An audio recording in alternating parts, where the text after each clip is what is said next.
All right, good evening, everyone. Welcome. My name is Todd Browse. It is July 9th, 2026. Open disruption. This week in AI disruption. AI is moving fast, except when we need it to work. Oh, no, wait, it works now. Uh, it's happening fast, folks. Acceleration effects. Please do connect with me. This is a link to my link tree. I do teach at the School of Visual Arts. This is the class that I teach, AI for Creatives, Strategies for Success. So if you are someone you know is a creative, my class is ongoing right now, but hopefully if there's enough interest, we will run it again in the fall. This is the first AI class at the entire university, which I'm proud to say. Anyway, whoops, how come this is not moving forward?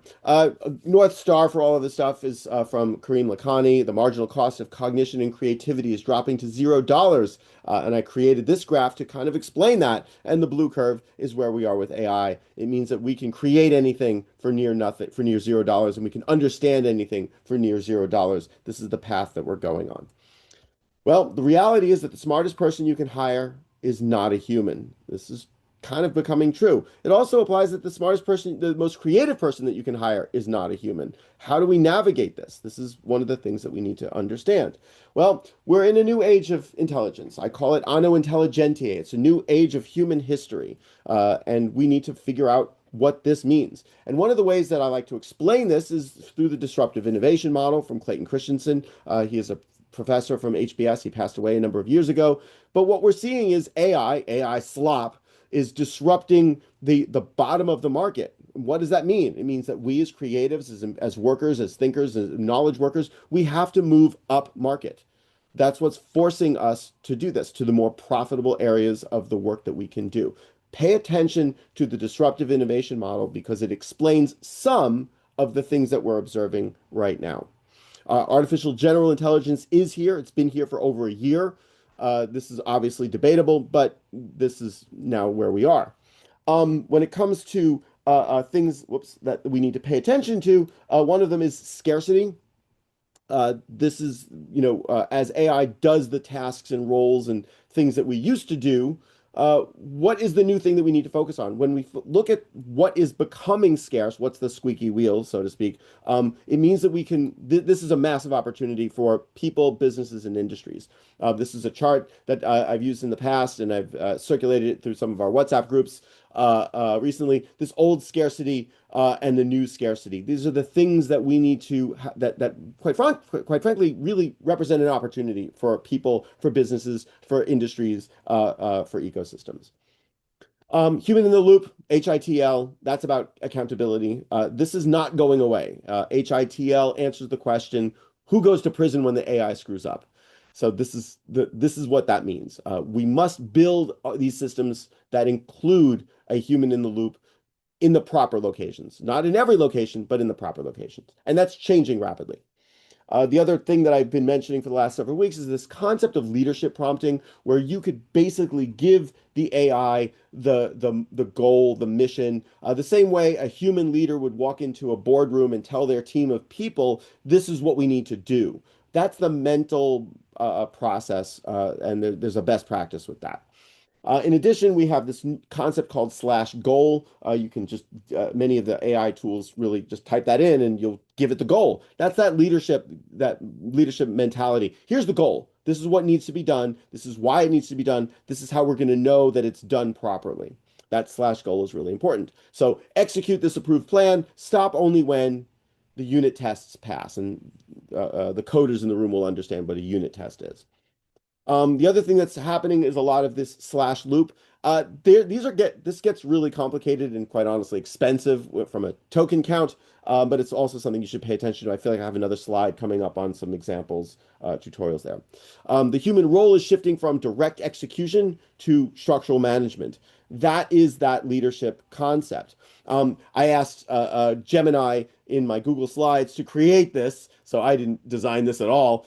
This was all created by the AI, and it's actually not that bad. AI labor governance framework, the enterprise agentic org chart. So take any traditional organization chart, small, medium, large, doesn't really matter. How do we map those people into agents. And this is just that was the mission for this diagram. The chief operating officer, the chief marketing officer, legal, finance, fine. Just and then you're building these sub agents that are going to do each of the tasks and the roles and figure out what is has have those tasks been done properly. Start to think about the things that you do in your business and how you can map that and automate those tasks. That's kind of the mission. And why? Because AI does the work. AI does the work. We are the ones who make sure it's doing it correctly, and we're leading the ship. When that happens, when AI does the work, this is going to make people feel uncomfortable. Labor shifts to the capital class. It means that if I can go buy compute and the knowledge worker is running on the compute, and I can go build AI models and agentic AI systems, it takes over labor. It means that we're leaning towards this needing a new social contract because labor loses its bargaining power. This is possible future, but we have to understand that this is there's a force that's pushing this in this direction. Um, my advice to all businesses is reimagine the organization. Look at what you do and how you do it from first principles. Uh, uh, Rebuild it from scratch. And this is hard. This is challenging. You might have to be ambidextrous. Actually, I take it back. Ambidexterity is so old school. You really need to be thinking about multidexterity. The HBAPers in the room will know that I'm referring to Tushman's research with ambidexterity. Well, it's actually David Tease's research and dynamic capabilities, and add on top of that multi-dexterity. You have to do multiple things, not just ambidexterity. So the answer here is like stop paving the cow paths. That's reimagine the organization. We do it this way. This is how we've always done it. We're going to use AI to automate the things that we've done the way we've done it. That'll work. That I'm not saying don't do that, but that's not going to get you where we're going. You know, when electricity and the steam engine replaced horses, and electricity replaced the steam engine in factories, they were still just using the same motors to turn the same machines. That didn't work for very long. We need to think ahead. We need to use electricity to completely reimagine the factory. The same thing applies with knowledge work and agentic AI. So the other thing is unlimited intelligence. Some of my research, which is very preliminary here, I kind of just showed this for the first time last week. I'm trying to figure out when we might get an unlimited intelligence plan. At what point does the stuff become so cost effective that for, say, $50, $100 a month, we can get an unlimited intelligence plan the same way we get unlimited talk, text, data on Verizon or AT&T or T-Mobile. This is coming, I believe. The question is when and what does it look like and at what price point? So these were some simulations and some research that I've been doing to try and predict that. And in the earliest scenarios, we're looking at like the end of 2027, the early 2028, where this actually might occur. And I find this to be incredibly exciting. This is also good for like the democratization effects of AI. People are very concerned that the capital class will have access to more intelligent, better models, more compute, and therefore they'll accelerate ahead. There's some truth to that, but at a certain point, everybody will ultimately catch up. So start using AI. This is an interesting little number of the century here. This is 5 billionths of a percent. This is the amount that your single novel or painting represents of the state-of-the-art models. That's the percentage. It's not much. So your masterpiece of an artwork or book or article or research doesn't have much, a very significant percentage of the rest of the training data set statistically that's used to train these models. So how does this play out? Well, it's kind of important because you need to understand what copyright infringement is, and it's like, well, I want to get money for my images that were stolen without my permission to train AI. Right. The problem is the value of your masterpiece, of your work relative to everything else that was used in the training set is infinitesimally small. It's just nothing.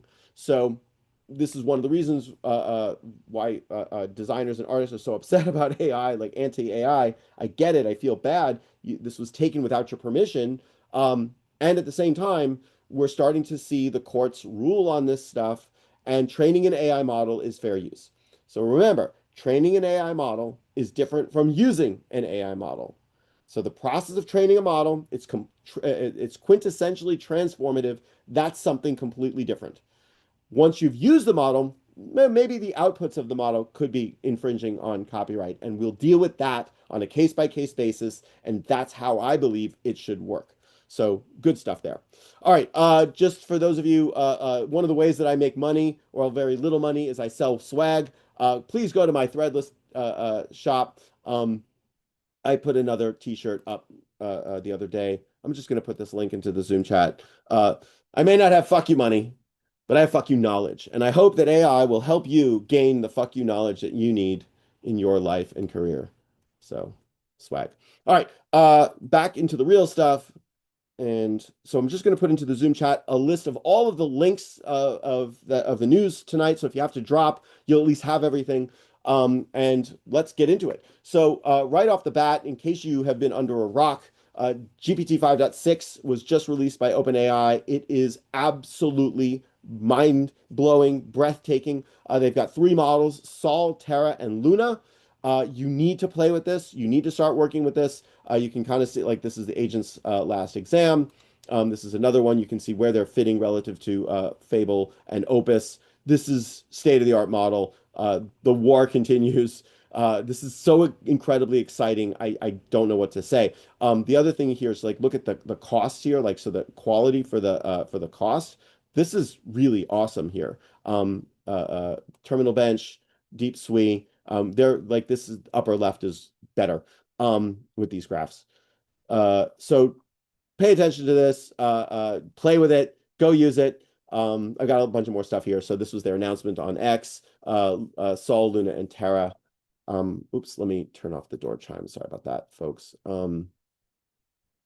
I can't figure out where the button is. Where's the button? There's the button. Hold on. Sorry about that. Should have done that earlier.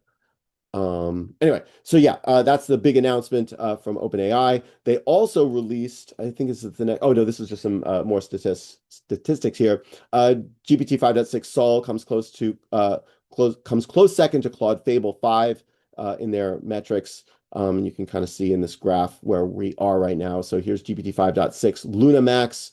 This is Terra Max and Sol Max. And by the way, the maximum is referring to the thinking that you can tell it, think hard on this, give it more compute, give it more processing, and it'll give a better response on average. And again, this is their coding index. So state-of-the-art model, we're neck and neck here.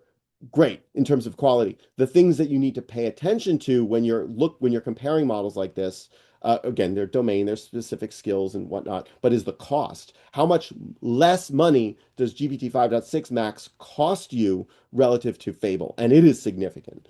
So this was a Cursor now announcing that Sol, Terra, and Luna are available in Cursor, which is really good. And they have their Cursor bench. Actually, I think I have, yeah. This is their benchmark for coding agents. And you can see Fable here at the high end, but at $18. By the way, I don't know why this graph shows the expensive on the left. The HBAPper in me, just like, this makes me itch. I don't, it should be flipped. The zero should be in the left, right? Roland, like, help me out here. Like, isn't that right? Zero's on the left of the graph, and then you go up. You go up. You don't go left. Yeah, I think there is some misleading in this one. So, otherwise, like the bottom left should always be the origin, right? Like That's the what I zero thought. zero, right? So, That's what I was taught, right? I'm glad I'm not like the only one who's just like, I don't get this graph. I mean, oh, they wanted to show their Composer 2.5 on the at the outer. Oh, fine. mhm. So Grok 4.5 high and Fable, and then here's Sol medium. Actually, wait. Oh, this is high, this is X high, and this is the max. Got it. So yeah, you want in this graph, you want something in the upper right-hand corner. Really exciting to see this. Um, you know, 67.2% score, $5 per task for these tasks, 28,000 tokens versus 103,000 tokens. This is why you pay attention to the cost of each of these models to complete a task. AGI 3 ARC Prize AGI 3 leaderboard. So, I mean, this is, we're at 8%. So we're not saturated yet. I understand this goes up to 100, but that's a big jump. we've gone from, a few little things there all the way up. Rhonda, you got your hand up. Yeah, I have a Hi, Rhonda. question. It might seem like a silly question, No but such thing. OpenAI is coming out with these three models. It's Yes. almost like, how do you know? You say play with them, but w- do any of them specialize in any areas that you would want one over the other? That's a great freaking question. They are general purpose models. And I'm sure, again, like the quality of their output is going to be varied. It's going to be very, very different. Um, the high-end model, Sol, is going to do better on the thinking stuff. Um, Terra is going to do good, is going to compare, I would argue, to Opus. So Sol would compare to Fable. Uh, uh, Terra would compare to Opus, and Luna would compare to Sonnet in terms of on average capabilities. How I'm using them. Again, I haven't really spent any significant time on Sol, Terra, or Luna, but I'm using Fable, Opus, and Sonnet. Fable will do my planning. I will do that leadership plan that, like, here's what we need to do, here's the goal. Help me come up with a scope of work, the plan, the PRD, the spec. Then I will hand that off to Opus and Sonnet to actually execute and do the work. So I'm also doing this with a number of different harnesses, and it's kind of outside of the scope of what I'm teaching, but uh, uh, hit me up and we'll do a workshop. So I hope that answers the question, Rhonda. But you're Yeah, asking a great yes, question. yes.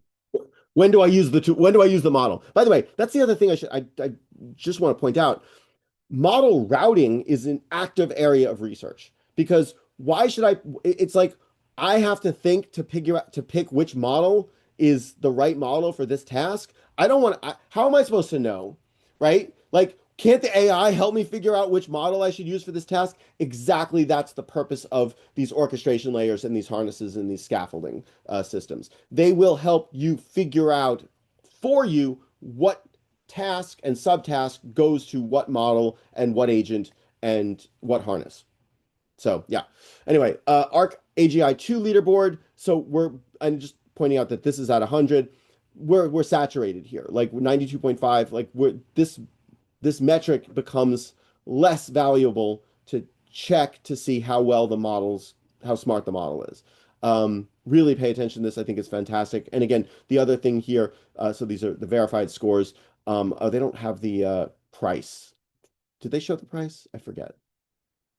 But yeah, cost per task is $1.44. That's the stuff that you need to pay attention to. So here's GPT 5.2. This is a refined version of it that was $39 per task, and here's Sol 5.6 at $1.44 per task. Understand what's happening here. It's getting smarter and it's getting cheaper. It's also getting orders of magnitude more efficient. So these are the signals that we need to pay attention to. All right. What else do we have here? This was their model guidance page, which they just again, this is for developers. So if you're a coder and you want to know how to use this, these are a bunch of the features that the model is capable of doing. So safeguards. They had some prompting best practices. Use shorter prompts. Define autonomy and permissions clearly. Personality and style. Avoid generic brevity instructions. Keep structure guidance. Control warmth. Pro mode, that was really important. Prompt for the task, not the mode. I mentioned this is that leadership. Here's the task I need you to do. Go execute. Review this database migration plan for failure modes that could cause data loss or extended downtime. For each finding, cite the relevant step, estimate impact and likelihood, and recommend a specific mitigation. Return the 5 most important risks in severity order. Holy shit. Do you understand? I hope folks understand how freaking powerful that is. That's Here's what I need you to do. This is why, this is the goal, this is the mission. Go. And I'll see you when you're done. It's like that's what your boss would do. They would walk into your office and say, "Hey, I need you to go do this. This is what we're looking for." And don't come back until it's done or until you need feedback.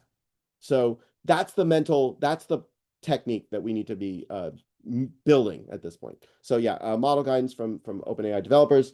On the Anthropic Claude side, they're extending access to Claude Fable 5 on all paid plans through July 12th because they have to compete. with ChatGPT, so they're giving you a few more access to Fable. Use it while you can before they pull it from the base package and you have to pay per token. Field Guide to Claude Fable 5, Finding Your Unknowns. This is a great little article on the unknown unknowns. I love that. Instructions on how Fable can help you. So good little guide. Anthropic introducing a way to reflect on how you use Claude. So again, information on how you can track your use of Anthropic Claude over time. This is really, really cool. This is also very important in case you haven't seen AI 2027. They've just released AI 2040. So you should definitely review that. Again, this is future forward thinking. Yeah. Interesting, interesting, interesting. ByteDance opened their keynote with a fake glitch, and it was genius. This is really good. So they are announcing Dance 2.5. Expected rollout shall be very soon. Pay attention for the media people in the room. Dance 2.5 is on its way. This was good. Conversation with Boris Cherny and Kat Wu on the path from Claude Code to Claude Tag. I got to tell you, I've not personally played with Claude Tag. I've spoken to a couple of people who are using it. I don't like it. I don't trust it. And here's why. They're not taking your data and training their models with it. They're taking your data and learning how you do business. That's the problem. That's the fundamental problem with Claude Tag. My thought process is if you like this type of functionality where you are incorporating Claude into Slack and you're tagging Claude and Claude just monitors everything and all the conversations and all the to-do lists and does all the work for you. If that's your goal, get out of Anthropic's ecosystem, go build your own. There are so many open source frameworks that you should be using, in my mind, that you get to then control all of your data and everything that goes in and out of the LLM. And again, the API stuff, you can still use Claude's models, but it's the rest of the tacit knowledge that is captured by these tools that businesses need to really pay attention to. So yeah, I don't like that in theory. We'll see how this plays out. The community has been asking how Claude Fable 5 compares before versus after the redeployment, and you can see their analysis on this. A lot of people are saying it was completely nerfed. Clearly, they've added, there is a slight difference in here in terms of its capabilities. Some people have experienced more or less nerfing, quality degradation. A global workspace in language models. This is spectacular. One of the things that we don't understand is how these models actually think. So Anthropic is releasing this research on the J space or a Jacobian space. You should pay attention to this. Actually, I think there's a video here like that I can kind of play. Where's my audio? Actually, do I have this open? I'm not sure. Yeah, here we go. Think of the 5 mind minutes. like an I'm ocean. not going to play the whole thing. Up on the surface are our thoughts, dinner plans and stray worries, our inner monologue, the images that pop into our heads. But most of our brain's activity happens down in the unconscious depths without us realizing it. It's filtering out background sounds, controlling our breathing, helping us recognize people and objects. AI models have their own kinds of brains, giant neural networks doing billions of computations. To answer that question, we looked at how neuroscientists study the same thing in humans. One way of identifying conscious thoughts is that you can often describe them in words. So we looked inside the brain of our AI model, Claude, to find patterns of neural activity that it could put into words. We called the collection of all these patterns the J-space, after the Jacobian, the mathematical tool we used to find them. Each J-space pattern is linked to a particular word, not necessarily the word the model is saying out loud, but one that's on its mind. Now, for humans, conscious thoughts aren't just things that we can put into words. So I'm going to stop it because I know I'm going to get a copyright strike on this. But this is a video that you should watch. You need to pay attention. This is an article that was posted on Less Wrong. Understanding how these models are actually able to represent and think, quite frankly, is really powerful. And this is their larger research paper on that. So I'm not going to play with this, but Neuronpedia has a lens that you can actually play with this, and you can see inside of how the model is actually thinking. Play with this. Take a look at it. I think this is very, very useful and very, very important. So yeah, this was in neuroscience. Global workspace theory holds that thoughts become consciously accessible when they enter a privileged workspace that's broadcast across the brain. This is just utterly fascinating. They did some studies where they replaced concepts inside of the neural network and were able to uncover more insight. Absolutely fantastic research. And I love the fact that Anthropic is publishing this type of research so that the rest of the world can really learn from this. Okay, Meta just released Muse image and Muse video. Again, more signal. So they're finally releasing some image and video models. Quality looks pretty darn good. Play with it, see how it goes. This was a comparison between Dance 2.0 and Muse, which was really good to see people doing these comparisons, 15-second sequences here. Similar prompt.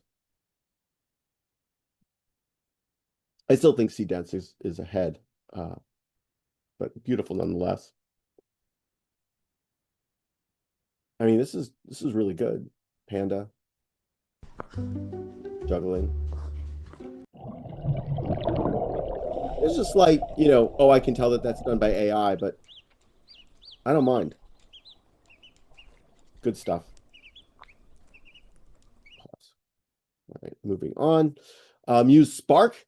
They just released, this is an update to their prior model. This is an agentic model. Actually, do I have this? Yeah, multimodal reasoning model built for agentic tasks, major gains in tool and computer use, coding, and multimodal understanding. So you can see how it's comparing to Opus 4.8, GPT 5.5. Again, we're kind of past that at this point. But this is they announced it in the morning, and the comparison now is no longer valid. That's the world we live in.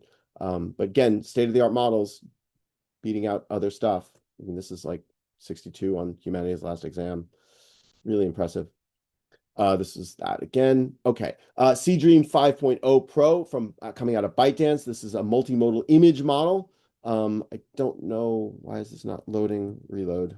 There's a bunch of examples of Dream 5. I've been having trouble accessing Chinese servers all afternoon, so maybe that's something going on. I don't know if other people are having that example. High density infographics, which again, to me, look like freaking AI slop. Anybody ever shows a high density infographic, like AI did that, right? Like, are we in agreement here that that looks like AI slop, or like that style is not going to stick around for very long? Like there's hope for designers, because if this is what everybody can do on average, we're going to have to do something that's not this. That's an opportunity for the designers in the room. We're not that much trouble. Interactive editing. This is really impressive. That you can do that with this. So multiple layers. We've talked about in the past how the layering components are really important so that we can extract different elements and make changes to them, because we do need to control this stuff. So it's Italian kitchen, the edit of the lizard here, those annotations. So these annotations, not only could they be done by a human designer, but they could also be done by an AI. Sorry. Photographic visual quality, so good stuff here.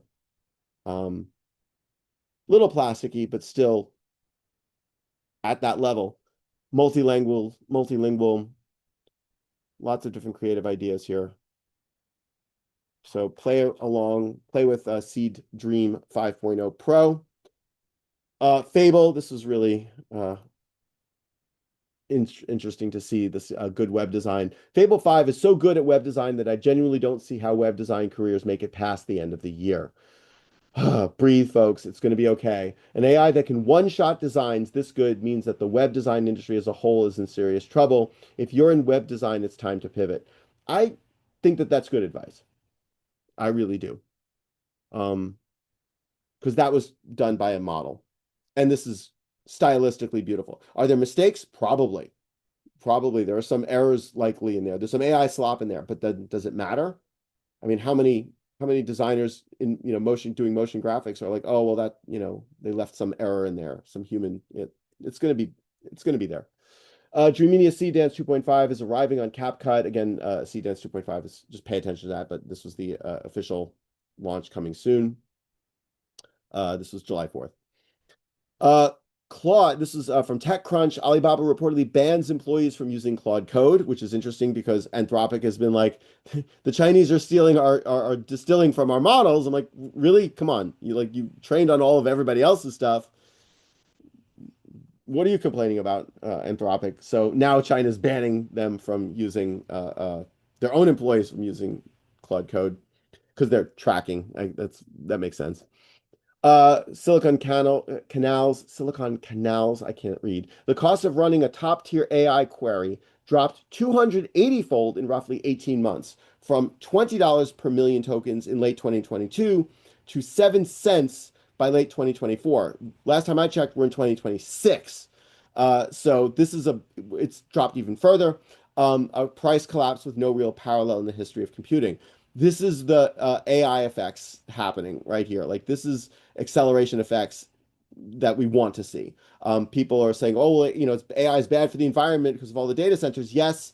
And at the same time, when Google was first created, the cost per query was orders of magnitude higher than it is today. We need time to get the infrastructure and the algorithms much more efficient. But what's happening here is it's becoming much more efficient, exponentially faster than ever before. So that's the headline there.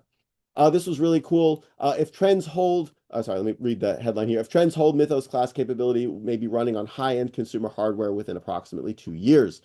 Yes, that's acceleration effects. That's part of that unlimited intelligence hypothesis. If we can have state-of-the-art Sol level models and Mythos level models running on a laptop that I just plug in and I can use and I can run it 24/7 on my own home, that's unlimited intelligence in my mind. I'm just buying the hardware and I can run the model.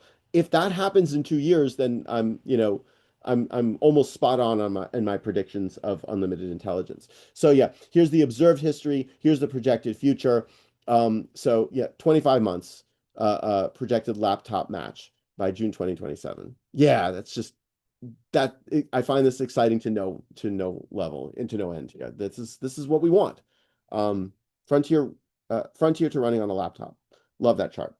This is important from the All In podcast. I'm gonna customers were, you will not be able to tell the difference between Jensen Huang's open source LLMs and Claude for 95% of your searches. I guarantee you. Now, why? Why has NVIDIA and Jensen downplayed their open source model until this moment? Why would he do that? Why would he never bring it up in the All interview? Never bring it up? Because his top customers were very concerned, from what I understand, about the fact that they had made so much progress on their open source model. But suddenly, after OpenAI announced their jalapeno chips, after Anthropic started making chips, after AMD did successful projects with both of these companies, after Elon said he's going to do his own fab, NVIDIA's taking the gloves off. They are going to own the whole stack. You get the hardware from them, and you're going to get a model that's competitive with OpenAI's for free. You will not be able to tell the difference. That's competitive. That is a competitive landscape right there. Excuse me, I'm coughing. Water went down the wrong pipe. This is really, really insightful, and I really do believe that this is one of the possible futures here. Buy the hardware from NVIDIA, get free models from NVIDIA and from the rest of the world, and you own everything. And I think that means you own your data. It means you own your inference. It means you own your own AI, and you don't have to pay for OpenAI or Anthropic for all of the stuff that you do. I think that's businesses and individuals are going to want that type of a structure more than anything else. Yes, people will still pay for frontier state-of-the-art models. That'll always be, the latest model I'm going to pay extra for. But for the rest of the work, I want control over that. This is interesting. Pritzker signs landmark AI regulation bill that aims to mitigate the risks. I like that we're doing this type of political legal experiments. I think that it really needs to come from the federal government in order for this to work properly. We're going to start to see this play out in the courts, and ultimately, the federal government will have to do something to pass some laws that make sense.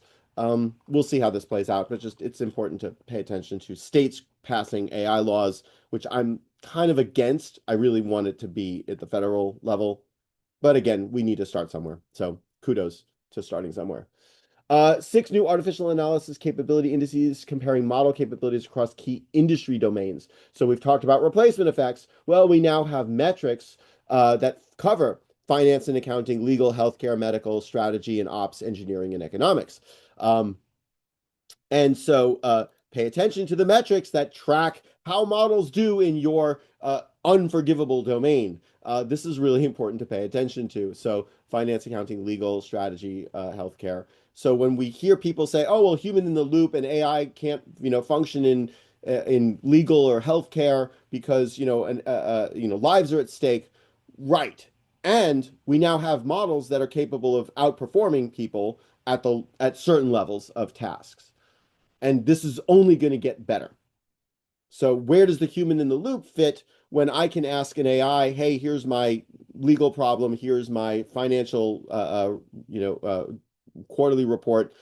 Make sure that did I do this right?" So even though I have a human accountant or a CFO, I can also have the AI to augment and assist with that today. So yeah, good stuff. From Reuters, Beijing is looking at curbing overseas access to China's top AI models, the same way that the United States government is saying Anthropic and OpenAI, where you have to not release your models to the public because it's a security threat. China's going to do the same thing. Like, this is tit for tat, so to speak. What I believe that this means is that the quality of the open source, open weight models that China releases might taper off. We'll see how this plays out, because if China's like, "Well, wait a second, we have to ban the rest of the world from using their models, or not releasing the open weight models, they won't release the model file, they'll only make it available through an API, the same way OpenAI and Anthropic does." We'll see how this plays out. And again, I still think long run, open weights models win. So that's an incentive, which what you just heard from on the All In podcast.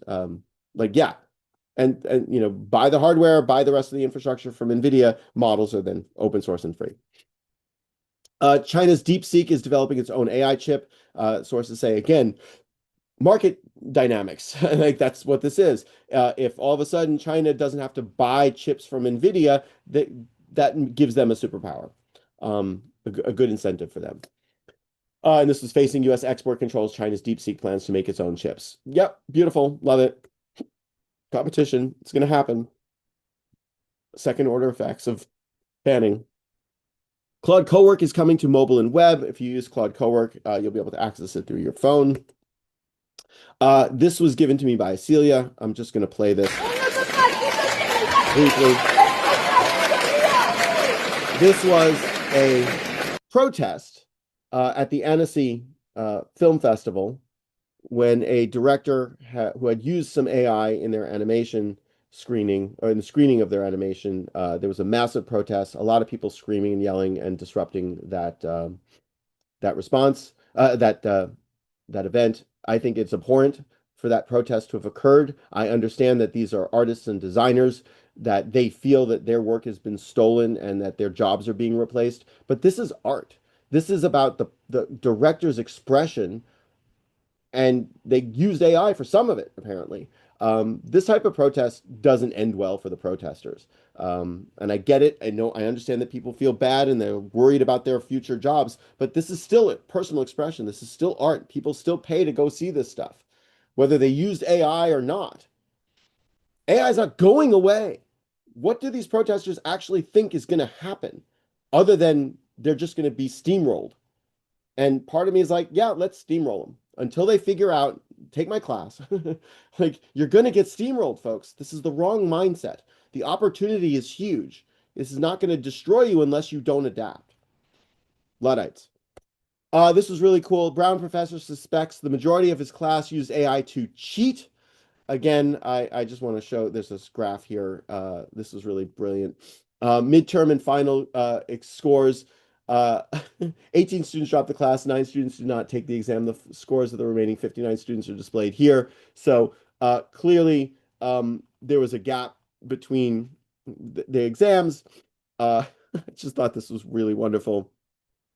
Um, this Brown University economics professor exposed an alleged major cheating scandal where students used AI for a take-home exam, resulting in nearly half of the class achieving perfect scores.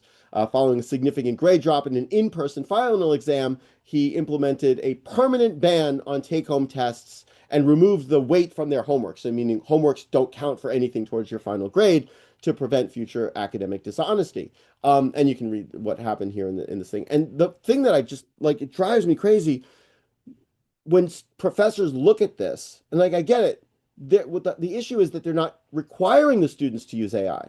They're not adapting to the fact that every student now has an intelligence in their pocket that's smarter than everyone in the room. So we need to figure out new ways to establish critical thinking. And by the way, I like an open book exam, a blue book exam for a final. That makes sense because you can't use your AI. It's going to be harder for you to cheat. You're going to have to actually think about something. But at the end of the day, we have to look at Socratic methods. We have to look at new ways of students to create massive amounts of output. The AI does the work. They have to still learn something. And how do we teach them to use AI properly? By he's on to something in one sense that the homeworks don't mean anything. So do the homeworks doesn't count towards your grade. The homeworks are supposed to help you learn. That makes sense to me. We'll see how that plays out. GPT Live, a new generation of voice models. By the way, there's tons of new voice models coming out rapidly. XAI just released Grok 4.5. And you can see this is again GPT 5.5 and Fable Max. So we're just, again, I'm 5.6. Sol is going to be up here. But still good to see the folks over at X kicking butt on their new models.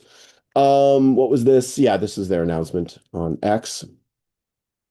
Number one spot in automation bench AA. Again, this was a metric that was taken before Sol was released. Boop, not bad. Good models every day. More signal. This was the announcement from Cursor. Because they're now owned by X. They partnered to train Grok 4.5, and this is their. You can see the metrics here on the coding stuff. So state of the art, really really good. Again, no Sol, no GPT 5.6. Jailbreak because once a model's released, Pliny's like at it. I think it's like going to be like minutes before he releases a GPT 5.6 break. Who knows? We'll see how this goes.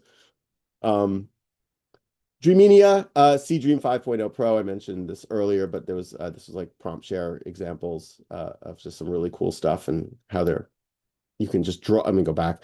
You can just draw on the image and give it the feedback, and it's going to fix the things that you want. It's such a good way to edit stuff. Anyway. Higgs Field Dream 5.0 Pro is now on Higgs Field, so you can use it there if you're a Higgs Field customer. Unlimited on Magnific at 1.5K resolution. Generates text in 14 language, full infographics in one shot. Precision editing. Exciting. Love it. I like it when a high quality model gets released and it's available everywhere on all the different platforms really quickly.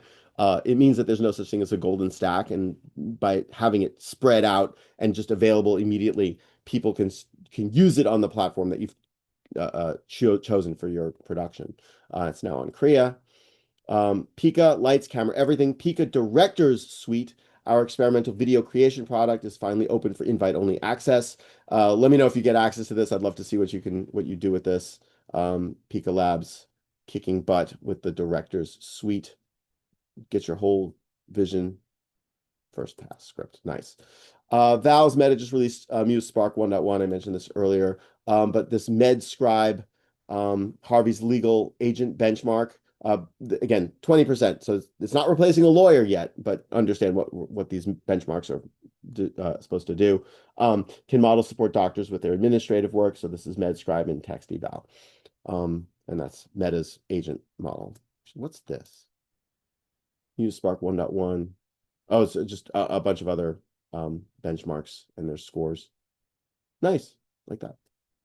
Signal, pay attention to Signal. Rev, we've been invited. We've been visited by Rev previously. They just released 2.1. So they've again just kicking butt. Small team doing amazing things with AI. Really good images. I know some of you have shown me, and we've talked about struggling to get high quality images output from Rev. So I'm curious to know if Rev 2.1 helps fix some of that stuff. So. And this was their announcement on the image editing. So they dropped right here just below GPT image 2. Again, this stuff's changing daily. 10-cent DB agent memory delivers fully local long-term memory for AI agents via 4-tier progressive pipeline. We need memory. This is one of the issues that the AI agents still struggle with. And this is another tool to build out that agentic memory layer coming out of Tencent. So, what was this? Chongyi Quen Pa 2.0. This is their text user interface agent, Quen Pa. Yeah, more agents, more tools. Introducing Motion Anything, an open source alternative to Figma Motion, just landed in the open design family. Again, the designers in the room hate it when I show you this, but you need to pay attention to this. I mean, it's just like, this is insane. 403 recipes, 230 skills, 59 design systems, 8 coding agents, and bring your own key. Meaning BYOK means you just bring your own API key, so you're paying the tokens on directly on your own stuff. So, I mean, this is, motion graphics. This is so cool. Yep. Beautiful. This is the whole editing capabilities. Open source. Just download it, go. Plug it into your agent. Have fun. CDance 2.5 samples that are getting released. Nice. Comfy UI, OCIO, Open Color IO. So for the visual effects people in the room, this is something that you might find interesting. So you're able to read and write EXR, ProRes, color space conversions, ACES file format, which is something that is desperately needed. This part right there is very important to me for one of the projects I'm working on, which, I mean, again, this is, yeah, this helps color pipelines, which I'm interested in. World Mesh, generating navigable multi-room 3D scenes via mesh conditioned image diffusion. So you can kind of see the mesh here, and then this animation flyby. Really cool stuff. Let me load this next one. Oh, wait. It's struggling. Oi. I'm about to move on. But you get the, oh, and this is without trajectories. Yeah, cool. Good stuff. Comfy UI, MCP, Comfy MCP with Claude Fable. So you can kind of see this shot was pulled down, scene detection, do the depth check, get the pose of the people in the video, swap out the characters, run it through CDance. So this is a technique. So if there's a shot that you would like, oh, that camera move I want, those poses, that action, you can swap out something later. I think the use case would be less to steal someone else's content and shot. I'm gonna take, all of the shot direction from Martin Scorsese, and I'm just gonna, or I'm gonna use Quentin Tarantino, his shot stuff. Great, fine, you could do that, but go grab your phone, set it up, and make your own, shoot yourself. With the camera, not with, never mind, that came out wrong, but video yourself is what I meant to say. It's a good technique. Higgs field apps, generate apps with any Higgs field image or video model built in. Fable 5 engineers every app the way a top engineer would. So you can deploy this. This is, again, if you are building applications or if you're building pipelines, not only for your own internal use. I mean, actually, I kind of think that this is really for your own internal use. I don't know if this is something that you could wrap into, you probably could actually wrap it into some sort of a solution and sell it to a customer. But yeah, good pipelines. Reactor has released Lingbot World 2. Let me just click on try. Hopefully it'll load. Let's go into the Noir Alley. So this is a world model that you can, like, almost like a video game, you can interact with. So you use the WASD. So you're walking around. Oops. Yeah. I don't know how to use. Why is that? Oh, it's just slow. It walks right through the. So I'm going to hit the 1. I'm going to fire the pistol. And I'm going to fire the rocket launcher. I can pan the camera around. So this is happening. So I'm playing this. This is a model that's happening in real time. Anyway, it's going to exit in a minute once this goes done, but I'm going to actually close this so we don't use up any more of that. Lingbot Vision, a boundary-centric, self-supervised vision foundation model built for dense spatial perception. So you can see what's happening here in terms of the RGB raw sensor and the Lingbot. So this is really cool. Another segmentation model that's extracting depth, it's extracting features, it's abstracting the action of what's going on. This is really cool, where you can see this, the boundaries. Here's the boundary tokens, the distance field, and the principal component analysis. Really good, really exciting. Alaya World, long horizon and playable video world generation. Again, another one. I can move these so you can get these different styles of, the motion of the world. Camera controllable, game style video generation, prompt driven interaction, fireworks burst over the rooftops, a red and black magic circle erupts. Yeah.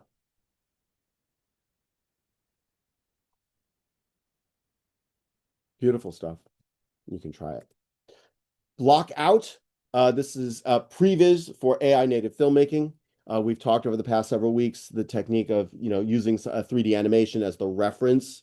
This is another tool that you can download and use to build that type of stuff. And then this will get sent into another model ultimately as a reference. This was really cool. Little demo here of different real-time models. I feel like there's another bunch of stuff down here. You can play with stuff in real time. Really cool. I'm going to close that because it's burning up my CPU. Excuse me. Proxy pose, 6 degrees of freedom, pose tracking via video to video translation. This I love. You can see that this in this demo, this input video and a query pixel, and then it's going to capture the actual object motion. How cool is that? I mean, so they click on the bat, does the proxy video. This just blows me away. I mean, like what you would have to do back in the day to track this. I mean, and it's got it in 3D and depth and rotations. Just awesome. This was cool. The vase breaking. You can see the pieces coming off. So you can track that stuff. I mean, like from my perspective, the VFX uses of this is incredible. Vase tracking. Love this. Comparisons. Great stuff. Magnific, add motion graphics to your videos with Google Gemini Omni. So take this footage and add dynamic motion graphics, sync to the music and the subject's movement. Keep the original footage untouched, motion graphics only. And you want to go to school to be You need to try it. Check this out. designer. The sound is so good, I forget that the world exists. How are you going to navigate that? If you are in college right now and you are learning After Effects, and this is a prompt, what are you doing? I mean, pay attention to what the world is right now. The notion that your teachers are banning the use of AI is a big red flag. You need to be required to use this. I don't know what other advice to give you or your parents to get folks to take my class and wake up, because this is so critically important right now. Yeah. Gemini OmniFlash in the original. So yeah, again, this was another CompUI pipeline example. Really cool. Links to the tutorials below. What was this? Oh, again, this virtual shooting mode.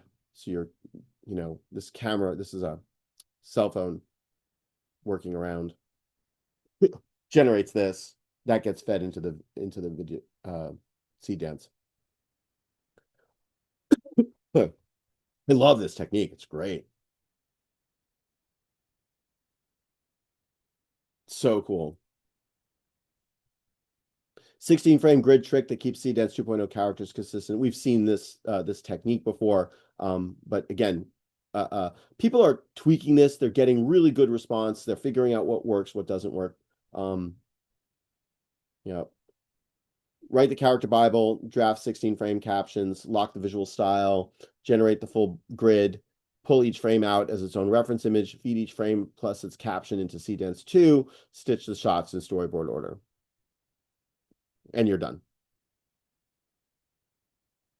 Like, this would be a student's full year thesis project, 15 seconds, 30 seconds of animation that they spent a year on. Now you should be spending like 20 minutes on it.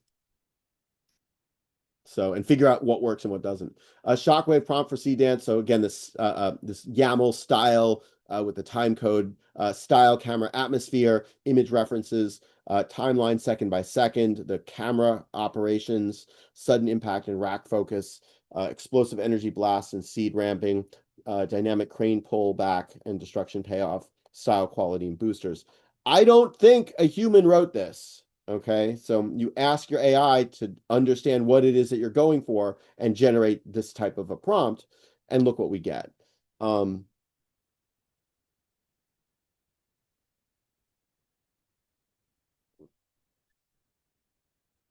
when CDance 2.5 comes out and we get 30 to 60-second videos, it like we're doing a commercial in a shot.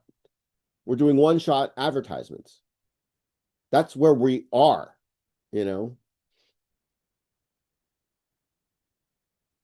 It's really good to see this stuff. I love it. Absolutely love it. This is this is shortly after Claude Anthropic brought back Fable 5. This is just some examples. I love this. I use Fable 5 to port Command and Conquer General Zero Hour to the iPhone and iPad. It just, just coded it. Again, here's the goal, here's the mission, go do it, see you when you're done. I freaking love that. That's what you should be doing with these tools. And you're burning through some serious tokens here, so Fable turned my remarkable tablet as a note-taking tablet, digital tablet, into Tom Riddle's diary from Harry Potter. My prompts fade, and LLM responds. Magical. I love this on so many levels. The Harry Potter fan in me was just like, oh my God, this is absolutely genius. So I don't know how they must have hacked. I didn't know that the remarkable tablets were open for coding. This is so good. This is so amazing. I think that they should buy this app and they should ship this mode in every remarkable tablet, and it should just be the Tom Riddle's diary mode in the remarkable. They should just build this in and just make it happen. I have a Kindle, a tablet that you can take notes on. I'm like, I want that. I want that so badly. Give it to me. Anyway. I'm still playing with 3D storyboards and CDance 2.0. Again, this technique that we've seen a lot of is just, this is the way. This is the way to do it. And by the way, like I would also add to this the character style sheets. We've talked about that in previous sessions. Add all of that stuff as input to the models, plus your prompt. Motorcycle ice racer, multi-shot composition here. It's nailing it. It's really nailing it. Tell your story. You know, that's my advice. If you've got a story to tell, kids, go tell it. Don't worry about anything else. And anybody who's harassing you says, "Oh, you're not a real artist anymore," send them to me. Send them to me. I will help correct that. Again, this is awesome. Like, so they're using the Indiana Jones. They're doing the analysis and then they're swapping it into this. Love it. So this was had Fable build a tool that lets me turn shots from movies into previs I can provide to Dance the same way I'd show to show a cinematographer the shots I want to emulate. Love it. I absolutely love it.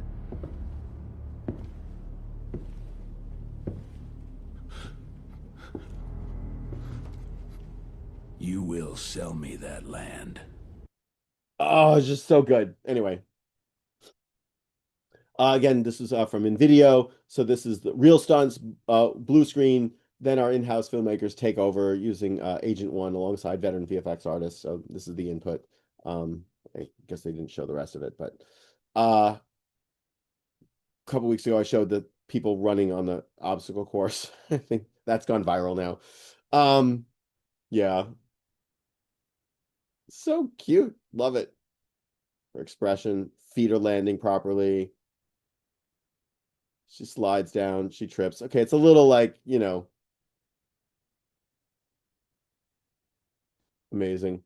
Character sheet method that keeps a brand athlete consistent across an entire race sequence in Dance 2. Again, character Bible, build the full turnaround, add the expression sheet, add action poses, lock costume detail and hex code, color codes, feed the finished sheet into Dance, stitch scenes in narrative order.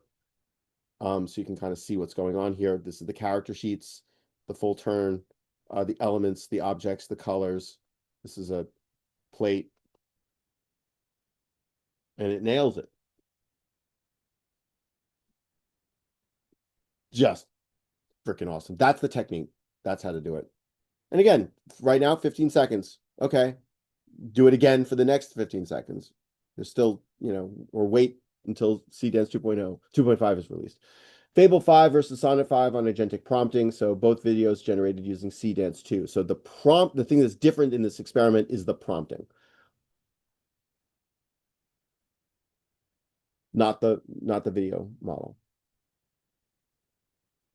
So the shot angles, Fable's nailing it here. Again, this is subjective. Is my opinion matter? No, my opinion does not matter. But different nonetheless. Again, this is that YAML style prompting part 1, 0 to 15 seconds. Actually, I feel like there was another part to this. Oh, here's part 2. So you can see all of this stuff here. Global style, character continuity, vehicle continuity, environment sequence. So here's again that time code breakdown. And this is what you get, 36-second video.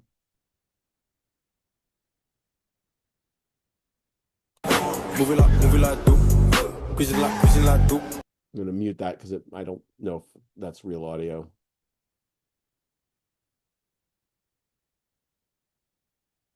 But the breakdown's rock solid. I don't know how anyone can say, "Oh, that's AI slop." I just don't see it anymore.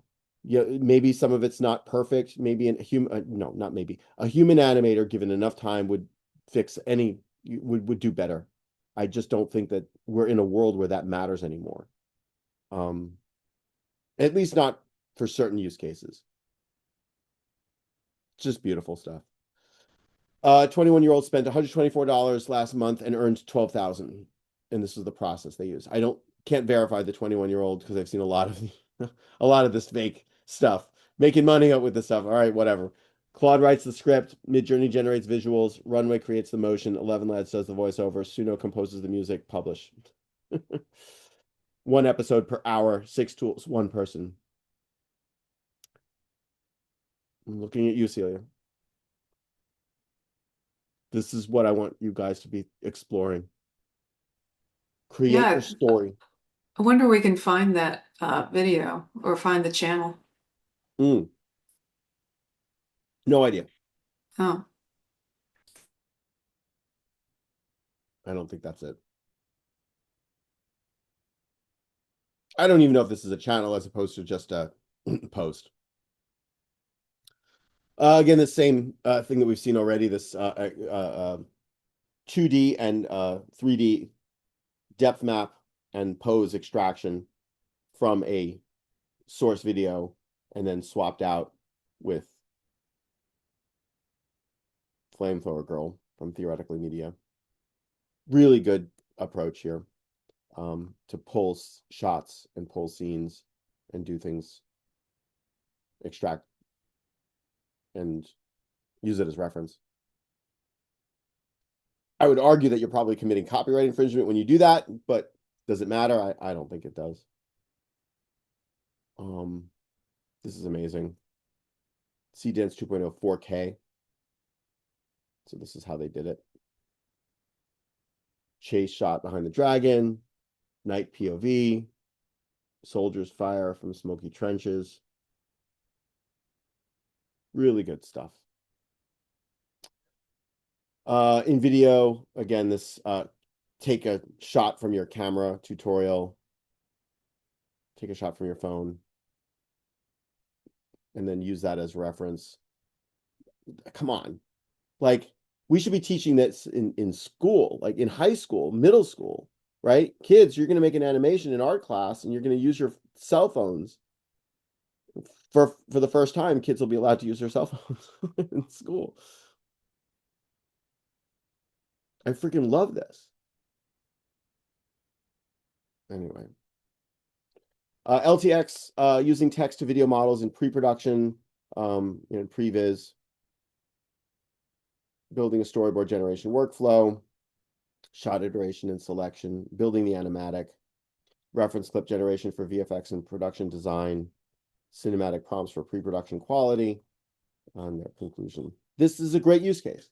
And by the way, nothing's stopping you from hiring human actors and shooting it on a camera and getting, craft services and a sound, person and lighting and renting a stage, doing all the stuff that we do traditionally. But at least get your story, get your edit, get your stuff done before you go and spend big money. Pay attention to that stuff. Claude Fable running Comfy UI workflows. I think I showed you this one already. This was really cool. This was WAN 2.2, I believe. Yeah, this was hand-drawn from a human, and the model did the color. So if you're a 2D animator and you still draw by hand, they took their stuff and the AI did the coloring. yeah, that's a test by a legendary animator named James Baxter, and it was for a Warner Brothers film that didn't get made. And And so it's pretty interesting to see. I mean, this is the batch coloring is the stuff that I'm really excited about. thank you for that context, because I had no idea. That's really important to know, that this is from a famous thing that was taken. It was supposed to be, yeah, they had a female director who was going to direct the film for Warner Brothers, and yeah, the animation test was done by James Baxter, and he's worked for everybody. But this, yeah, I've seen it's shown a lot, but I've never seen somebody color it like this. Yeah. Yeah. Really important to pay attention to. Things are changing, folks, and in many ways for the better. This was really cool. A simple spline in After Effects creates something new in AI. That reference technique is really, really important.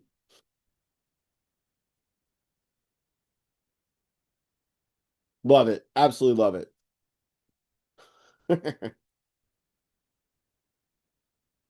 Freaking awesome. Hidden Chat GPT image two-step that makes your C-Dance robot feel real. What was the thing here? Yeah, okay, so the character stuff. Lightsabers. I mean that's, and again, it's too small to really see the full res thing here, but build a character concept, add a dedicated ground contact block. Oh, that was another thing. Do you see how you can see the shadow and where the feet are? That actually was I saw several people do a before and after where they're showing the ground in the character shot, and that helped make it so that it wasn't floating and it made the characters uh, walk cycle better. Add a dedicated ground contact block, low angle camera at leg level, showing exactly how each leg meets the surface under body weight, right? The contact prompt around physics, not design, weight pressing into sand, slight depression under each leg, dust displaced outward from point of contact. Add a mid-motion variant, 2 legs bearing full weight, 3rd leg mid-lift, no ground contact. Match the surface to the location atlas, keep the surface reaction in the same reference, reinforce it directly in the C-dense prompt. So weight settles into the ground on each step, no floating contact. This is good technique here. So the Disney's 12 principles that we teach in school, okay, teach them in school, but don't spend a semester on it. Spend an hour on it and then show them how this type of prompt fixes the problem. I love it. Absolutely love it. CDance 2 techniques. By the way, it's all going to change when CDance 2.5 comes out. So like that, like there's no such thing as a golden stack anymore. Like gosh, like an animator is struggling to come up with ideas. It's driving him mad. He throws out the drawing, tries again, pulls his beard, starts over, paper thrown into a trash can. Comedy, animation style, multi-scene, high-end animation. Part 2, giving it part 1 as video reference. Continue the video. Yeah, let me just. That's it.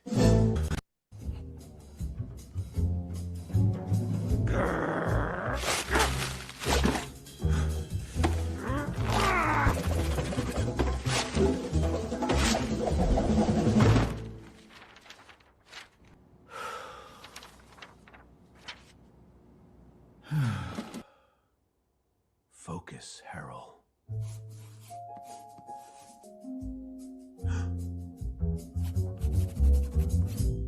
That's it. Love it. You okay, Celia?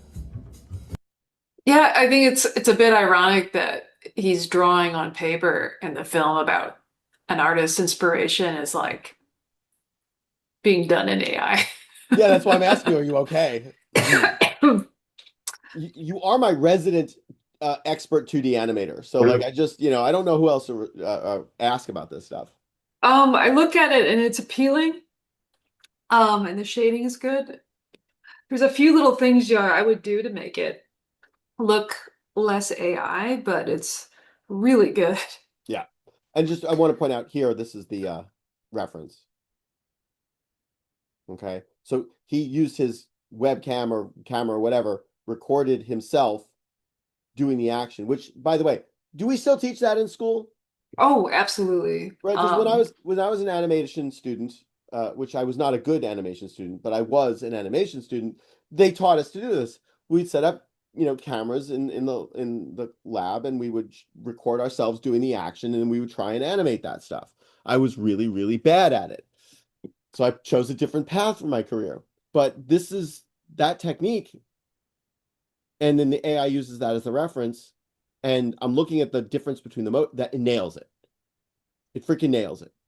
Cling 3.0 is pretty good if it understands the reference, can do it pretty good. Usually it needs to work off of a style frame. Yep. But yeah, all feature animation does the video reference style. But this would also have a style frame. So as part of the input, it's not just the reference. Yeah, You're if you going to showed give this it. to an average person, they wouldn't know it was AI. They'd think it was probably a scene from a Pixar movie. Yep. Love it. I love this. I love it. Claude Honeycomb EAP Anthropic Research Model with per turn controls and safety fallbacks. 1 million. I forget why this was important. Oh, this was a new Anthropic model was detected. So somebody found a new Honeycomb EAP. I don't know where this was found, but early access preview 1 million context window. That's really cool.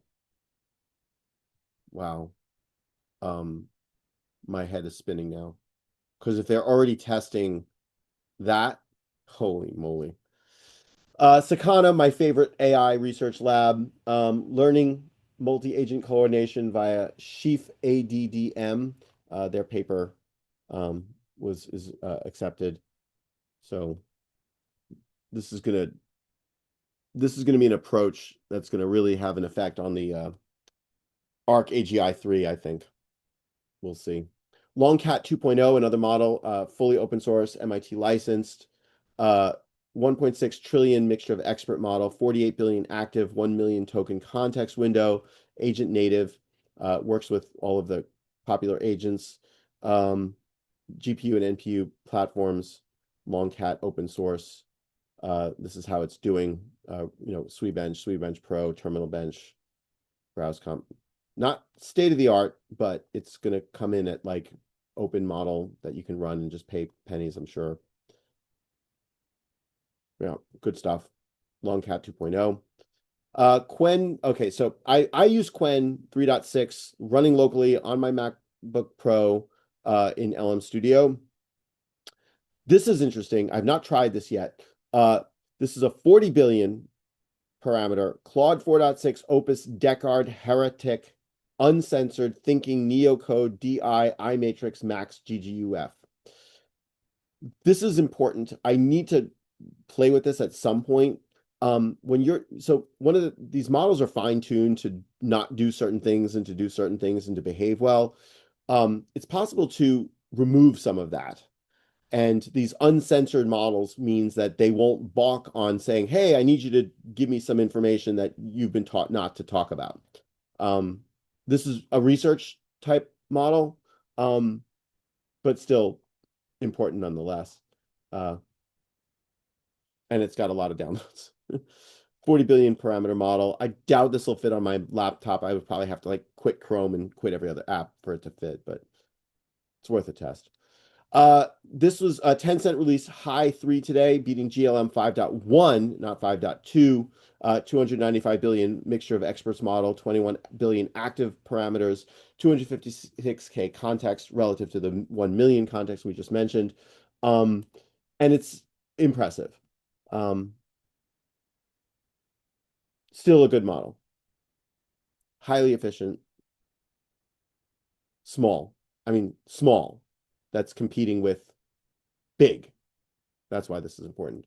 I don't know if there's any graphs here that are other than that are important, but this is on Hugging Face. I was trying to access their webpage earlier, but as I said, I've not been able to get anything off of China's websites all afternoon. So this hits Gemini 3.5 quality on physics for 35x cheaper. We gave 4 models the same prompt, build 3 self-contained HTML5 canvas scenes with real physics demos.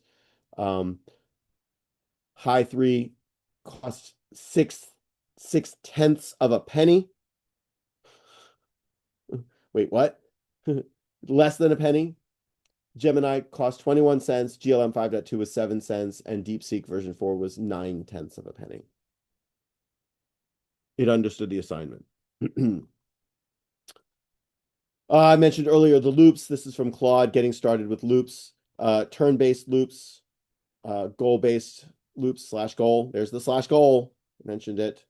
Time-based loops, loop and schedule. Loop 5-minute, check my PR, address review comments. Proactive loops, maintaining code quality, managing token usage, getting started. So a good little tutorial on how to use a loop and how to get started with it. Databricks has an article benchmarking coding agents on Databricks multi-million line code base.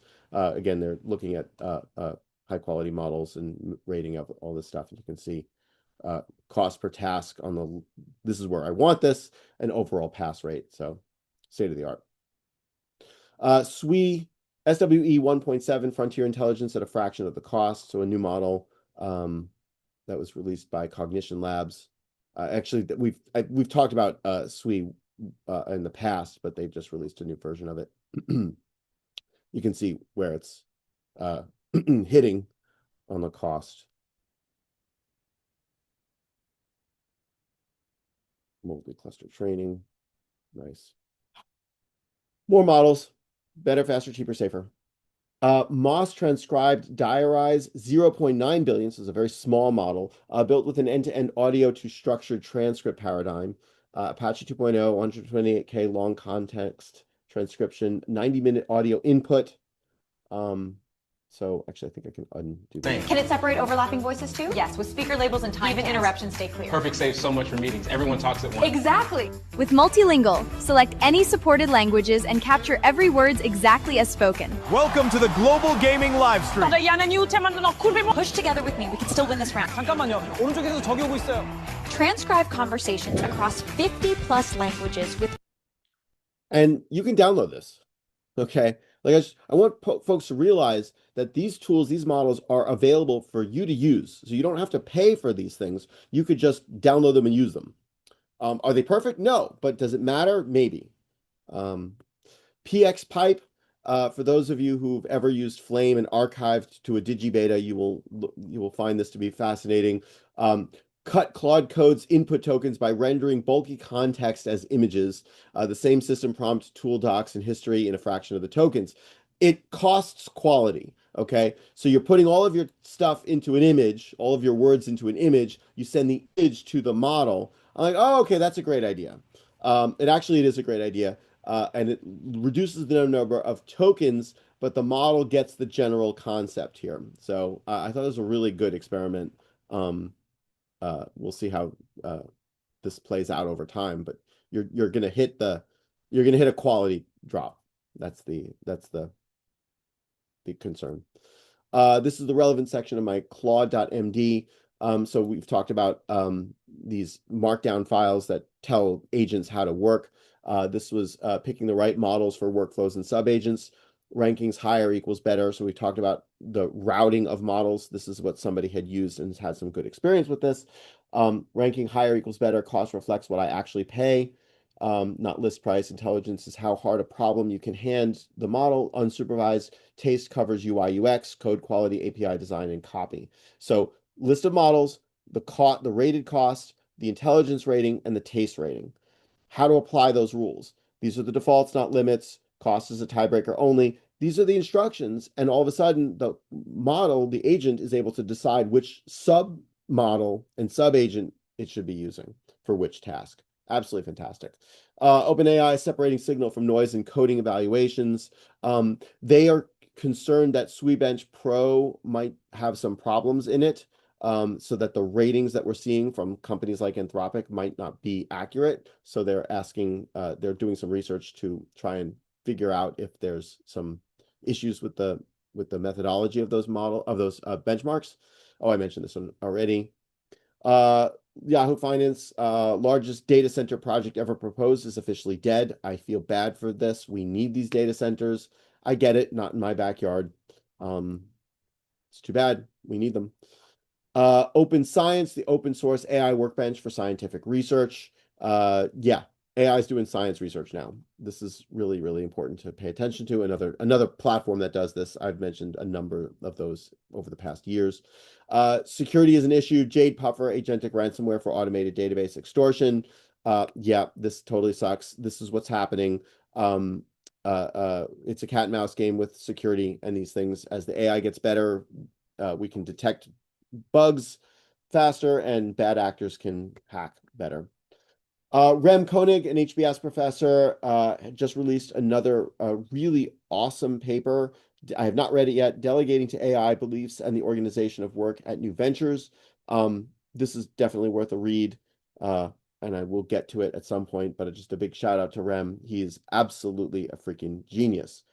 LTX is spinning off from Lightrix and is now an open world model company, open foundation models for simulating physical reality. So there was a shakeup in that. That's great. Congratulations to the folks at LTX. This was really cool. I'm not going to play the whole thing. This is a robot hand.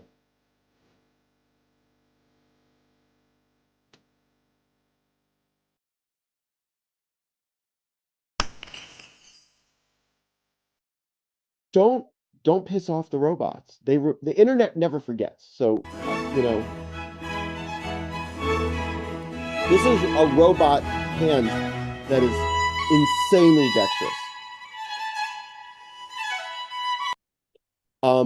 This is incredible. This is absolutely, utterly incredible.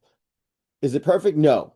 But that's one of the big signals that we need to pay attention to on physical labor and robotics. So going into we're almost done. Going into the AI related news of layoffs, Starling Bank, Muse, TikTok. Introducing, I mentioned this, the new metrics to focus on the labor layoffs tracker. We've lost 7,000 tech jobs in July, and we're at the very beginning. Thank you all for coming. I really appreciate that you are here.